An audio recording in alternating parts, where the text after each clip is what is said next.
Selamat berjumpa dengan saya dalam channel Hanung Prastia. Pastikan like, komen, dan subscribe sehingga kami bersemangat untuk memproduksi materi-materi yang aplikatif. Pada kesempatan ini, saya ingin berbagi mengenai aplikasi akupresur pada nyeri persalinan. Akupresur adalah teknik pemijatan pada titik tertentu di tubuh, khususnya pada titik-titik akupuntur. Nyeri persalinan yang akan kita bahas di sini adalah nyeri persalinan yang ditimbulkan oleh kontraksi uterus dan pembukaan serviks. Secara fisiologis, nyeri persalinan semakin lama semakin kuat, seiring dengan penambahan pembukaan serviks dan peningkatan kontraksi rahim. Apa yang menyebabkan nyeri persalinan dan apa dampaknya ketika terjadi nyeri persalinan? Nyeri persalinan dapat menimbulkan kecemasan pada pasien, menyebabkan timbulnya hiperventilasi, sehingga kebutuhan oksigen meningkat, kenaikan tekanan darah, dan berkurangnya motilitas usus serta vesika urinaria. Keadaan ini akan merangsang peningkatan katekolamin yang dapat menyebabkan gangguan pada kekuatan kontraksi uterus. Sehingga terjadi inersia uteri jika tidak diatasi. Dan ini dapat menyebabkan terjadinya partes lama. Antara akupresur dengan obat, sebenarnya lebih menguntungkan mana? Kita akan melihat. Saat ini kita akui bahwa metode farmakologis merupakan metode penghilang nyeri yang efektif. Lebih efektif dibanding akupresur.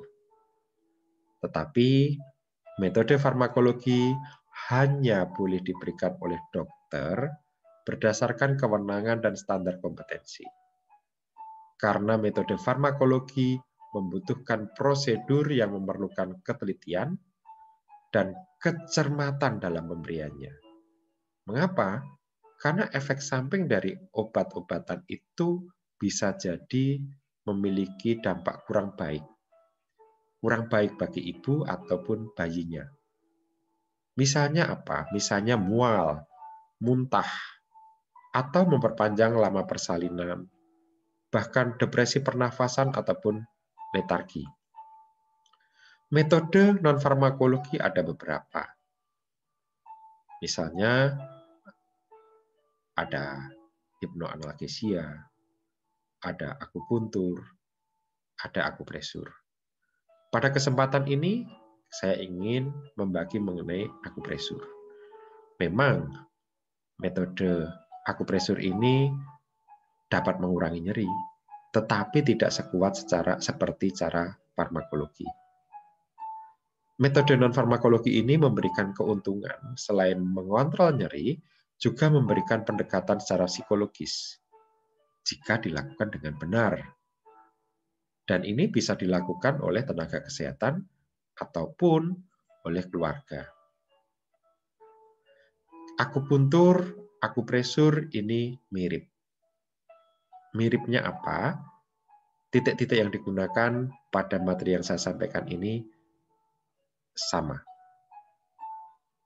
Kalau akupuntur menggunakan jarum, akupresur menggunakan jari. Tetapi di sini sama-sama menerapkan keterkaitan antara tubuh, pikiran, dan jiwa. Rangsangan titik akupuntur dapat menimbulkan sekresi endogenous morfin yang disebut endorfin. Dan ini bekerja pada reseptor opiat di susunan saraf pusat dan menghambat transmisi sinyal nyeri. Pada beberapa penelitian titik akupuntur khususnya Heku dan Sanjin Chiao untuk Primea gravida, ternyata akupuntur dapat menghambat nyeri. Dan konsep inilah yang kita gunakan pada saat ini. Nyeri kala 1. Ya, penelitian telah menunjukkan bahwa nyeri yang muncul saat kala 1 persalinan ini terutama dimediasi akibat distensi mekanik segmen bawah rahim. Ditambah lagi dengan dilatasi serviks dan kontraksi ototnya sendiri. Ya, Kontraksi uterus ini juga menyebabkan regangan dan trauma, sehingga ini bisa menyebabkan rangsangan saraf aferen. Faktor psikologis juga dapat meningkatkan rasa nyeri. Ya. Kenapa? Karena nyeri itu subjektif. Ada rasa takut, rasa cemas yang berlebihan, ini semua dapat mempengaruhi rasa nyeri. Situasi dan kondisi psikologis yang labil juga memegang peranan penting dalam memunculkan nyeri persalinan yang lebih berat. Salah satu mekanisme pertahanan jiwa terhadap stres adalah konversi, yaitu memunculkan gangguan secara psikis menjadi gangguan fisik. Mengapa akupresur? Nah, ini pertanyaan menarik. Pemberian akupresur pada titik-titik akupuntur ini dapat menghambat peningkatan nyeri persalinan seiring dengan penambahan pembukaan dan peningkatan his ibu. Karena apa? Karena stimulasi akupresur pada titik-titik akupuntur, khususnya titik hekuk dan sanjin jiao, melalui hambatan nosiseptif pada tingkat presinaptik pada kornu bagian dorsal, ini menghambat transmisi ke sentral. Rangsangan akupresur pada titik-titik akupuntur tertentu ini mampu mengaktifasi ambang rendah serabut saraf bermielin. Dan input afren dari serabut ini akan menghambat propagasi nosiseptif yang dibawa oleh serabut C kecil tidak bermielin dengan menghambat transmisi sepanjang serabut saraf ini ke target sel T yang terdapat pada substansia gelatinosa kornu dorsal.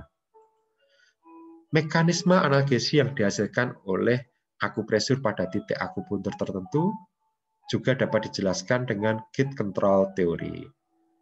Gate control teori ini menjelaskan bahwa serabut saraf dengan diameter kecil yang membawa stimulus nyeri ini akan melalui pintu yang sama dengan serabut yang memiliki diameter lebih besar yang membawa impuls raba mekanoreseptor. Apabila kedua serabut saraf tersebut secara bersama-sama melewati pintu yang lebih kecil. Gerbang biasanya tertutup, menghalangi secara konstan transmisi nosiseptif melalui serabut C, kemudian mencapai ke sel T. Nah, jika timbul rangsangan nyeri perifer, informasi dibawa oleh serabut C mencapai ke sel T dan gerbang akan terbuka. Dan ini menyebabkan transmisi sentral ke talamus dan korteks, di mana impuls akan diinterpretasikan sebagai nyeri. Apa saja sebenarnya manfaat akupresur? Yang pertama adalah relaksasi. Ya, akupresur memberikan efek relaksasi. Kemudian tentunya efek penyembuhan atau terapi. Dan yang ketiga, kebugaran. Ya, kebugaran. Akupresur memberikan efek kebugaran. Bagaimana cara melakukannya? Ada banyak sekali teknik. Ada yang menggunakan ujung jari, telapak tangan, buku-buku jari, ataupun menggunakan siku. Namun pada kesempatan ini saya hanya menggunakan ujung jari supaya kita lebih mudah mempraktekannya. Dan mekanisme kerja akupresur itu juga menimbulkan vasodilatasi vaskuler. Dia mengeluarkan hormon yang diperlukan oleh tubuh seperti endorfin, prostaglandin, dan lain-lain. Nah, ini tadi saya sampaikan mengapa akupresur. Karena akupresur itu dibandingkan dengan macam terapi lainnya, misalnya obat, ini jelas berbeda. Berbedanya apa? Akupresur bisa dilakukan sendiri dengan latihan singkat. Lebih mudah, jelas. Lebih murah, sangat jelas. Dan lebih aman. Akupresur lebih aman. Nah, atas dasar pertimbangan ini, ya, maka akupresur ini sebenarnya cocok untuk keterampilan tenaga kesehatan ataupun untuk pemberdayaan masyarakat dalam pelayanan kesehatan. Ini sangat cocok. Paling tidak untuk menolong diri sendiri, keluarga, dan masyarakat. Sehingga tidaklah berlebihan kalau dikatakan akupresur ini merupakan teknologi tepat guna. Sensasinya seperti apa sebenarnya ketika akupresur itu? Bahwa titik-titik akupuntur bila dirangsang ini akan menimbulkan sensasi atau rasa nyeri dalam yang tumpul. Dan ini merupakan tanda khas ditemukannya titik akupuntur. Teknik manipulasinya bagaimana?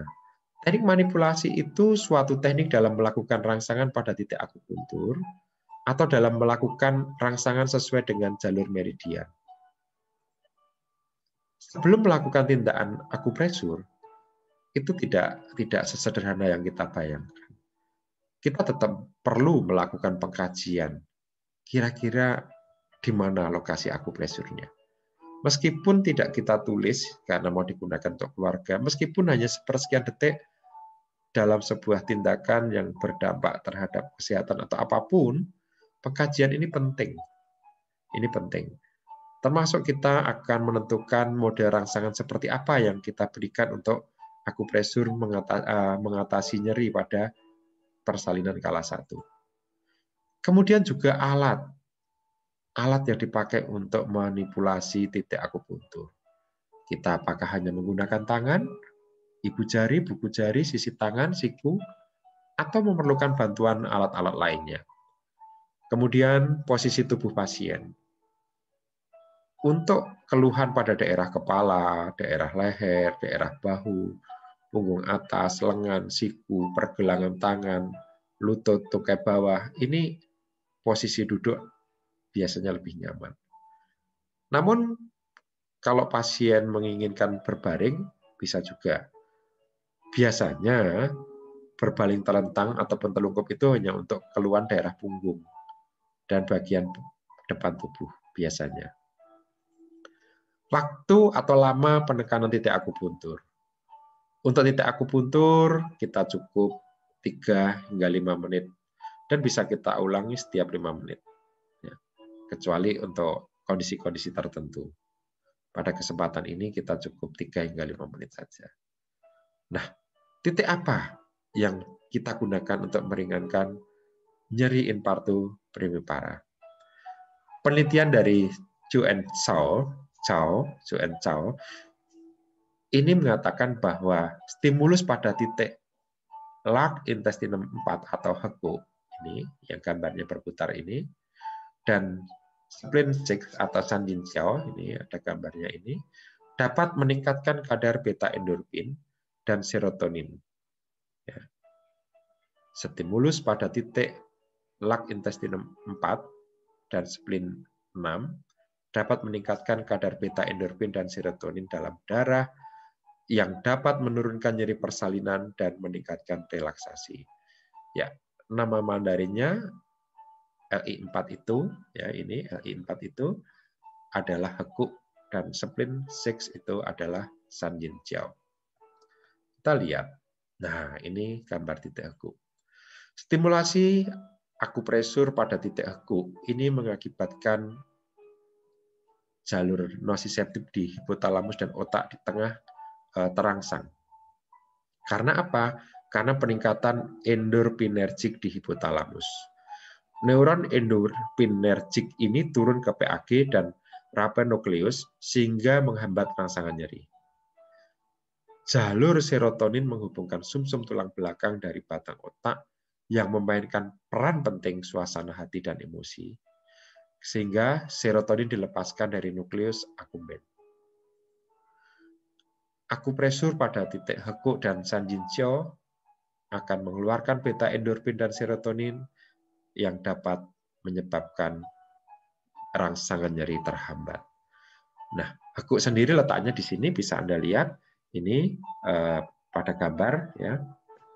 Ini titik HEKU bisa Anda lihat lagi lebih jelas. Sangat mudah ya. Anda bisa lihat cukup antara ibu jari dan jari telunjuk. Titik akupuntur itu simetris, titik kanan dan titik jari tangan kanan dan tangan kiri simetris letaknya. Dan sangat mudah menemukan titik HEKU ketika Anda tekan seperti pada gambar itu, tadi ada sensasi tumpul, nyeri tumpul yang dalam.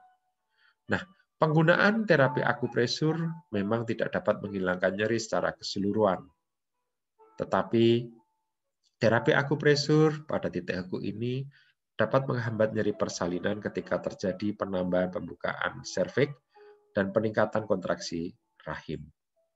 Apalagi kalau kita kombinasikan dengan pemberian sugesti-sugesti. Nah, titik akupuntur merupakan zone of autonomic concentration yang mempunyai hubungan dengan organ dalam. Sehingga rangsangan pada zona ini akan memengaruhi fungsi organ yang bersangkutan. Rangsangan pada zona ini juga akan berjalan secara segmental ke medula spinalis, sehingga pada akhirnya dapat memengaruhi serabut saraf simpatis maupun parasimpatis.